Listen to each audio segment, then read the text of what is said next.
Kalau kamu punya toko roti, pasti kamu ketemu pelanggan yang beli untuk konsumsi pribadi, buat acara, atau untuk dijual ulang. Ada juga pelanggan yang minta invoice dan bayarnya pakai termin. Kalau data pelanggan kamu nggak rapi, kamu bakal kesulitan untuk melacak piutang, histori pesanan, dan status pembayarannya. Nah, di video ini saya akan tunjukkan cara setup database pelanggan di Upgrade Online khusus untuk toko roti, supaya transaksi kamu jadi lebih tertata dan status pembayarannya jadi lebih jelas. Database pelanggan adalah identitas pembeli yang melakukan transaksi di toko kamu, baik itu retail maupun corporate. Data ini dipakai Upgrade Online untuk mencatat penjualan, termin pembayaran, piutang, sampai histori pembelian. Untuk toko roti, setup pelanggan ini penting karena biasanya ada beberapa tipe pelanggan. Pertama, pelanggan retail yang beli langsung dan bayar tunai. Kedua, pelanggan reseller yang beli dalam jumlah yang besar. Ketiga, pelanggan corporate seperti kantor, sekolah, restoran, ataupun I.O. Yang terakhir adalah pelanggan event seperti hajatan, arisan, ataupun ulang tahun. Setiap tipe pelanggan punya perilaku pembayaran yang berbeda. Ada yang langsung bayar lunas, ada yang minta invoice, dan ada juga yang minta termin 7 ataupun 14 hari. Dengan database pelanggan yang disusun dengan benar, kamu bisa lihat piutang yang belum lunas, termin pembayaran, histori pesanan, sampai performa penjualan per pelanggan. Ini bisa membantu kamu untuk menjaga cash flow dan mempermudah penagihan. Nah, sekarang saya akan tunjukkan bagaimana cara memasukkan data pelanggan ke Upgrade Online untuk toko roti dan pengaturan apa aja yang perlu kamu perhatikan. Nah, sekarang saya udah ada di dalam database Upgrade Online. Jadi untuk video kali ini, saya akan menjelaskan bagaimana caranya untuk import master data pelanggan untuk toko roti ke dalam database Upgrade Online. Sebelum kamu memulai untuk import master datanya, pastikan kamu nanti udah punya file template-nya untuk kamu input datanya ke file Excel tersebut. Untuk mendapatkan template tersebut, nanti caranya gampang banget. Jadi kamu nggak perlu bikin lagi template-nya. Nanti kamu tinggal download aja dari sini, dari modul penjualan. Terus kita masuk ke fitur pelanggan. Nah, nanti kamu masuk ke icon yang warna hijau di sini. Nah, di sini ada tombol untuk import dari Excel. Kamu tinggal klik aja, kemudian nanti kamu tinggal pilih yang contoh filenya. Nah, kalau kamu klik, nanti dia langsung download otomatis. Nah, nanti untuk tampilannya, dia hasilnya tuh kayak gini. Jadi dalam satu file template ini, dia itu ada dua sheet. Yang pertama nanti untuk input datanya, nah yang kedua nanti untuk penjelasan kolomnya. Kayak gitu. Jadi nanti penjelasan kolom ini udah lumayan, udah lengkap banget sebenarnya. Jadi tiap kolom ini udah ada penjelasannya masing-masing. Jadi nanti kamu sebenarnya udah bisa baca untuk penjelasan kolomnya. Tapi kalau untuk user baru atau yang pertama kali import master data, mungkin agak sedikit bingung. Karena ya namanya baru pertama kali coba ya, dia perlu adaptasi juga, perlu adaptasi juga. Nah, makanya nanti saya buatkan video ini supaya nanti kamu ada gambarannya. Nah, nanti tinggal kamu sesuaikan aja sesuai dengan kebutuhan. Nah, sekarang kita langsung masuk aja untuk penjelasannya. Jadi ini udah ada beberapa kolom. Ini sebenarnya udah saya isi untuk kolom-kolomnya di sini. Nah, nanti kamu tinggal cek dari yang pertama dulu. Kamu pastikan dari urutannya itu sesuai. Jadi teratur dari yang paling kiri sampai ke yang paling kanan. Nah, yang pertama ini kita isi kategorinya dulu. Nah, kategori di sini nanti kita otomatis membuatkan nama kategorinya jika belum ada di daftar kategori pelanggan. Nah, nanti kalau dikosongin itu dia masuk ke kategori yang default, itu kategori umum. Nah, nanti kamu bisa sesuaikan nih. Kamu mau kategori pelanggan itu mau digabung semuanya aja, atau nanti kamu mau dipisah per kategori. Misalkan nanti ada reseller, terus nanti ada member, atau nanti ada pelanggan yang umum. Nah, nanti kamu bisa namain sesuai dengan fungsinya masing-masing. Misalkan kita mau ganti reseller. Kita tinggal bikin aja di sini reseller. Terus nanti yang kedua ini kan dia sama nih Bapak B ya. Yang kedua itu dari perusahaan contohnya. Nah, nanti kamu bisa sesuaikan kayak gini. Nah, terus kita masuk ke kolom yang kedua. Kolom kedua adalah ID pelanggan. Kalau kita sambil lihat di sini ID pelanggan, jika dikosongkan maka Accurate akan membuatkan kode otomatis secara counter. Nah, kode otomatis ini nanti dia masuknya ke sini. Jadi kan kita udah punya fitur penomoran. Nah, di sini kita udah ada. Jadi kalau untuk awal itu Accurate udah menyiapkan penomorannya sebenarnya. Jadi nanti kamu bisa cek di sini. Nah, tapi saran saya nanti kamu edit dulu nih untuk penomoran si customer ini, ID customer. Soalnya ini kan dia hanya sederhana banget nih kayak gini aja, cuma C, terus nanti ada nomor yang otomatis yang berjalan. Nah, jumlah digitnya kan nanti kamu bisa atur nih mau 3 atau nanti kamu mau 4. Jadi kamu bisa atur kayak gitu. Nah, tapi nanti komponennya kamu bisa cek di sini. Jadi saran saya kalau kamu mau pakai penomoran yang di sini, kamu edit dulu untuk komponennya atau susunannya. Jadi nanti sesuai dengan yang kamu butuhkan. Soalnya kalau bawaan dari Akurat Online dia sederhana banget kayak gini. Tapi kalau misalkan, oh kayaknya saya udah cukup mas kayak gini aja, ya udah nggak jadi masalah. Jadi ini sifatnya ya opsional. Nanti sesuaikan aja dengan kebutuhan kamu. Nah, nanti kita tinggal masukin aja di sini. Nah, ini kita udah masukin 0126.001. Nah, terus ini juga kita udah masukin. Nah, yang kedua ini kan kita sama nih, namanya Bapak B. Nah, ini kita juga namain apa? Nomornya kita samain di sini. Nah, kenapa kita samain atau kita dua kali input di sini? Nah, penjelasannya nanti dia ada di sini di saldo awalnya. Jadi nanti saya kasih tahu. Nah, terus kan habis ini kita masukin untuk kontaknya ya. Nah, kontaknya nanti kamu tinggal lengkapi. Nanti ada kontak, nomor telepon bisnis, terus nanti ada handphone, fax, email, dan yang lain-lain. Nah, nanti dia itu munculnya kalau kamu masukin kontaknya, nanti kita punya fitur kontak di sini. Jadi nanti semua kontak yang kita punya, dia akan muncul di sini. Ada pelanggan, pemasok, dan tenaga penjual. Jadi nanti semuanya terdaftar di sini. Jadi nanti bisa kamu gunakan kayak untuk strategi marketing atau nanti hal-hal lainnya. Nah, nanti kamu bisa tarik dari fitur kontak ini.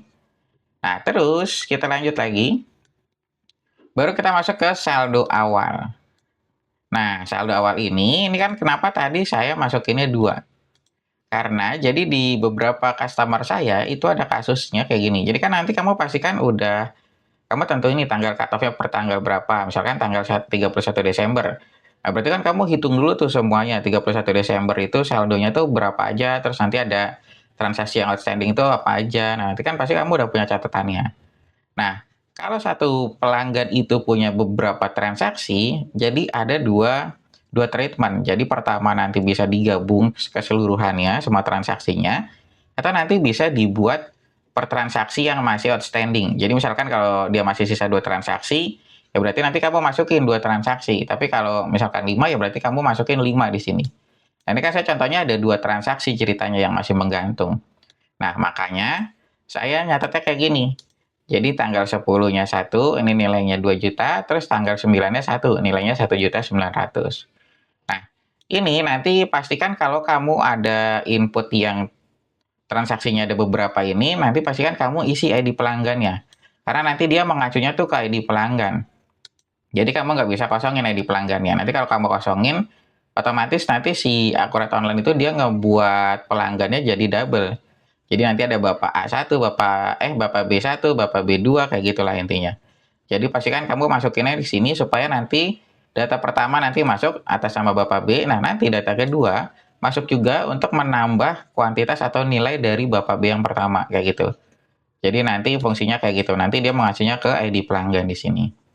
Nah, ini yang pertama kan kita contohnya kayaknya gelondongan nih. Jadi 10 Januari kita masukin 10 juta. Nah, ini kita masukin gelondongan, terus kita masukin juga syarat bayar saldonya. Nah, nanti di sini ini kan ada syarat bayarnya. Nah, syarat bayar ini kita dapat dari ini. Kalau kita cek syarat bayar saldo, nah di sini syarat pembayaran saldo sesuai nama syarat pembayaran yang ada di dalam database. Nah, nanti dia tuh dapatnya dari sini. Dari modul perusahaan, kita ke fitur syarat pembayaran. Nah, nanti sebenarnya si Akurat Online tuh udah nyiapin syarat pembayarannya itu apa aja. Nah, baru nanti kamu tinggal masukin di sini. Nah, kalau nanti syarat pembayarannya ternyata belum ada atau masih kurang, misalkan, oh, saya ada yang net 14 hari sama net 3 hari, kamu buat aja data baru. Baru nanti kamu input di dalam file Excel-nya. Soalnya dia sesuai nama syarat yang ada di dalam database. Berarti kamu harus punya dulu nih di database kamu. Kalau dia nggak ada, nanti otomatis dia akan menolak untuk masuk ke dalam database-nya. Kayak gitu. Nah, nanti kalau udah oke, baru kamu masukin di sini. Syarat bayarnya tuh apa aja. Kayak gitu. Nah, terus kita lanjut lagi. Nah, untuk yang warna ini, yang karakter, terus sampai ke tanggal, ini nanti fungsinya untuk kolom tambahan. Jadi di Akurat Online itu kita punya fitur untuk menambahkan kolom. Jadi sewaktu-waktu misalkan, oh ternyata saya butuh kolom tambahan mas, di luar dari kolom yang disediakan oleh Akurat Online. Nah, dia kan kolomnya hanya kayak gini aja sebenarnya. Nah, nanti kamu bisa tambahin. Kamu mau munculin kolom apa, kayak gitu. Nanti kamu bisa sesuaikan. Baru nanti kamu tambahkan di dalam file Excel-nya di sini. Kayak gitu. Tapi kalau kalau kamu nggak pakai, kamu skip aja nggak apa-apa. Kamu lewatin aja. Kemudian kita masuk ke alamat penagihan. Nah, di sini kita ada alamat penagihan, terus ada alamat pengiriman juga. Nah, nanti kamu bisa lengkapin di sini. Nah, fungsinya nanti juga kita ada pajaknya juga nih di sini nih.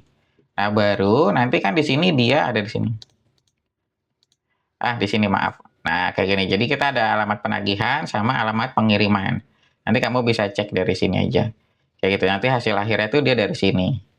Nah, kemudian kita yang terakhir itu kita tinggal fitur-fitur atau kolom yang lainnya. Nanti bisa dipakai di cabang mana, terus nanti ada default deskripsinya itu apa. Kemudian nanti si pelanggan ini konsinyasi atau enggak. Nah, sampai nanti kamu juga bisa menyesuaikan untuk akun-akun transaksinya. Jadi misalkan si pelanggan tersebut melakukan transaksi, nah itu akunnya masuknya kemana? Nah, dia udah ada di sini, udah disediain. Jadi misalkan kamu, oh pelanggan yang Bapak A ini dia masuknya untuk penjualan, kalau penjualan dia masuknya penjualan umum gitu contohnya. Nah, nanti kalau yang Bapak B ini dia penjualan untuk reseller. Atau nanti yang Bapak C dia untuk penjualan perusahaan. Nah, nanti kamu bisa sesuaikan di sini akun-akunnya. Jadi nanti ada beberapa kolom dari akun piutang sampai ke akun diskon penjualan. Nah, kemudian kita lanjut lagi, kita ada ini untuk dia itu pembatasan piutang sebenarnya. Nah, pembatasan piutang itu dia ada di sini nih. Jadi kita bisa membatasi piutang pelanggan tersebut. Nanti kita bisa untuk yang hari atau kita sesuai dengan nominal. Nanti kita bisa batasi. Nah, nanti kita bisa masukin di sini. Nah, terakhir nanti ada gudang default dan nanti nomor virtual account atau catatan. Nanti kamu tinggal sesuaikan aja sesuai dengan kebutuhan. Nah, ini kan kita udah oke contohnya. Kita tinggal simpan aja. Terus kita tinggal upload. Ini saya close dulu sebentar. Ini saya close dulu. Nah, kita tinggal masuk ke fitur pelanggan lagi di modul penjualan. Kita masuk ke fitur pelanggan. Terus kita klik icon warna hijau. Nah, pilih yang import data dari Excel. Nah, nanti di sini kita tinggal masukin filenya itu apa yang mau kita upload. Kita tinggal cari aja. Nah, nanti kita tinggal masukin di sini.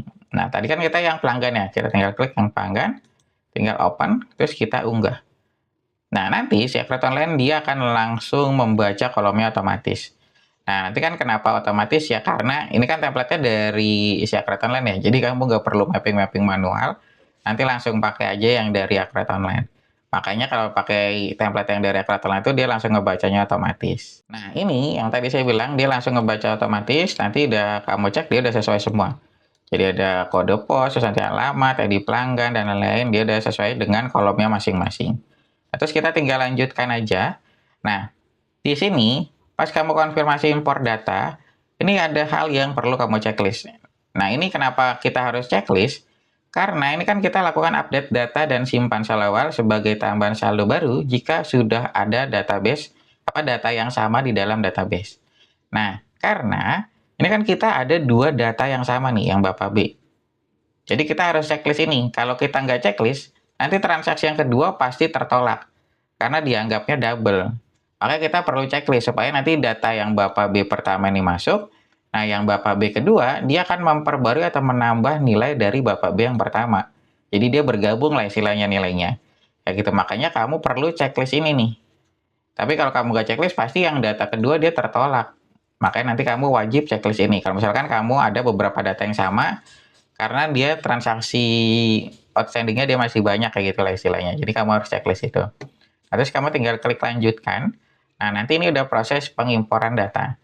Nah, lamanya loading di sini tergantung dari banyaknya data yang kamu punya. Jadi semakin banyak, dia semakin lama importnya kayak gitu. Nah, nanti kita tinggal cek. Nah, ini udah selesai, udah berhasil semua. Nah, kita lihat. Nah, Bapak B di sini, dia nilainya 3.500.000. Kalau kita klik, nah nanti kita lihat di saldo piutang. Nah, dia akan ada dua. Ada yang 2 juta sama 1.500.000. Nah, kalau yang Bapak A ini, dia kan cuma satu. Dia langsung masuk di sini. 10 juta. Terus kalau kita lihat laporannya, kita kan ada laporan piutangnya ya. Dia langsung otomatis nih laporan piutangnya. Kita tinggal cek. Nah, dia tampilannya kayak gini. Oh, ternyata Bapak A ada satu transaksi yang outstanding. Nilainya 10 juta. Nah, terus yang Bapak B dia ada dua transaksi. Nilainya 3.500.000. Nah, nanti dia akan muncul di sini semuanya. Terus kalau di laporan ininya, neracanya coba kita cek. Jadi enaknya Akurat Online itu yang penting kamu input transaksi aja sebenarnya. Nah, nanti Akurat Online akan langsung nambahin atau update laporan itu secara otomatis. Nah, ini dia kayak gini. Dia akan muncul langsung ke piutang usaha. Kalau kita klik, nah nanti dia langsung kelihatan. oh kita ada saldo per tanggal 31 Januari. Nah, ini kita ada 13.500.000. Nanti dia masuk di sini. Nah, nanti dia udah semuanya real time, nanti kamu tinggal ikutin aja. Yang penting kamu input transaksinya itu udah benar.